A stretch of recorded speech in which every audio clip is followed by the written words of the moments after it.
Friends, welcome back to my TV kitchen. అందరూ ఎలా ఉన్నారు? Today special recipe France pulao. First అయితే మనం స్టవ్ పైన ఒక ప్యాన్ పెట్టేసుకొని అందులో ఆయిల్ వేసుకోవాలి. నేను నైట్ ఫ్రాన్స్ పిక్కల్ చేశాను, దాని తాలూకు ఆయిల్ ఉంది, ఆ ఆయిల్ వేసేసుకొని ఇంకా కొద్దిగా నెయ్యి అనేది వేసాను.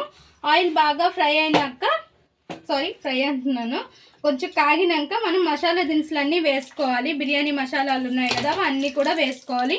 ఇంకా ఆనియన్, పచ్చిమిర్చి కూడా వేసేసుకొని వీటిని ఫ్రై అవనివ్వాలి.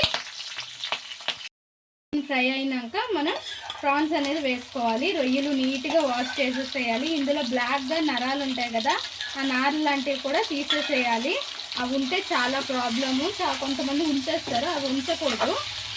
ఇంక ప్రాన్స్ని కూడా కొద్దిగా ఇందులో వాటర్ ఉంటుంది కదా, అదంతా ఎగిరిపోయేదాకా కొద్దిగా ఫ్రై చేసుకోవాలి.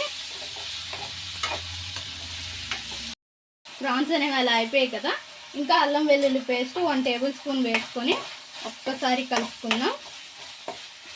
ఇలా కలుపుకున్నాక టమోటా వేసుకోవాలి. ఒక్క టమోటా అయితే సరిపోతుంది, టమోటా వేయకపోయినా పర్వాలేదు, వేసుకుంటే ఇంకా బాగుంటుంది. టమోటా కొద్దిగా మెత్తగా అవ్వాలి. ఇంకా దీనిలో తగినంత కారం, ఎందుకంటే పచ్చిమిర్చి వేసాం కాబట్టి చూసి వేసుకోండి. చిన్నపిల్లలు ఉండేవాళ్ళు, నేను 1-2 సార్లు చిన్నపిల్లలు ఉండేవాళ్ళనే చెప్తాను, ఎందుకంటే చిన్నపిల్లలు ఉండేవాళ్ళు చూసే వేసుకోవాలి కాబట్టి. లైట్గా పసుపు వేసుకోవాలి. ఇంకా ఉప్పు, రుచికి తగ్గ ఉప్పు వేసుకోవాలి. నేను ఇక్కడ బ్లాక్ సాల్ట్ వాడుతున్నాను. ఇంకా పెరుగు కూడా యాడ్ చేసేసుకొని కొద్దిగా కొత్తిమీర కాడలతో సహా వేసుకోవాలి. కొద్దిగా కొత్తిమీర లాస్ట్లోకి ఉంచుకోవాలి. ఇంకా ఇందులో పులావ్ మసాలా ఉంటే పులావ్ మసాలా వేసుకోవచ్చు, లేదు అవసరం లేదు అనేవాళ్ళు మనం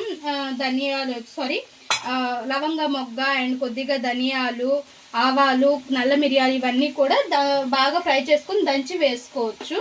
నేను ఇక్కడ ఆల్రెడీ మసాలా ఉంది కాబట్టి నేను మసాలా వేస్తున్నాను, కొంచెమే వేసుకున్నాను. ఇవన్నీ కూడా ఒక్కసారి మిక్స్ చేసుకొని బాగా దగ్గరికి రావాలి. నెక్స్ట్ రైస్ కుక్కర్లో నేను చేస్తాను ఇదంతా కూడా. మనం ముందుగానే బాస్మతి రైస్ అనేది నానబెట్టుకొని ఉంచుకున్నాను. ఇలా ఉంది కదా, ఇంకా స్టవ్ ఆఫ్ చేసేసాను. స్టవ్ ఆఫ్ చేసేసి రైస్ కుక్కర్లో వేసుకోవాలి ఈ మసాలా అంతా కూడా. ఇంకా ఈ రైస్ కుక్కర్లో ఈ కూర అంతా వేసేసాం కదా, అండ్ తగినన్ని వాటరు అండ్ రైస్, మనం ఏ కప్పుతో రైస్ తీసుకుంటామో అదే కప్పుతో 2 గ్లాసుల వాటర్ అనేది తీసుకోవాలి. ఇంకా ఒకసారి మిక్స్ చేసేసి ఉప్పు కారం అన్నీ సరిపోయలేదు ఒకసారి చూసుకొని ఇంకా మూత పెట్టేసి స్విచ్ ఆన్ చేసేయడమే. చాలా సింపుల్. అండ్ పైన కొద్దిగా కొత్తిమీర వేసుకుందాం.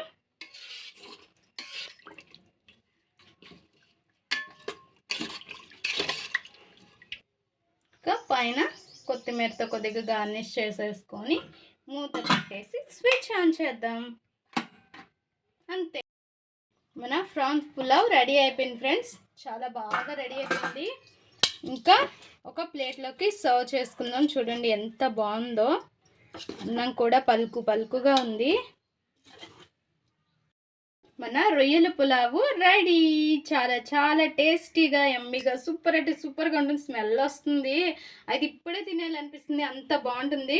అండ్ ఒక్కసారి ట్రై చేయండి. ట్రై చేసి ఎలా వచ్చిందో మా కామెంట్ బాక్స్లో కామెంట్ చేయండి. మా ఈ వీడియో మీకు నచ్చినట్లయితే లైక్ చేయండి, షేర్ చేయండి, మా ఛానల్ని సబ్స్క్రైబ్ చేసుకోండి. Please friends, more videos.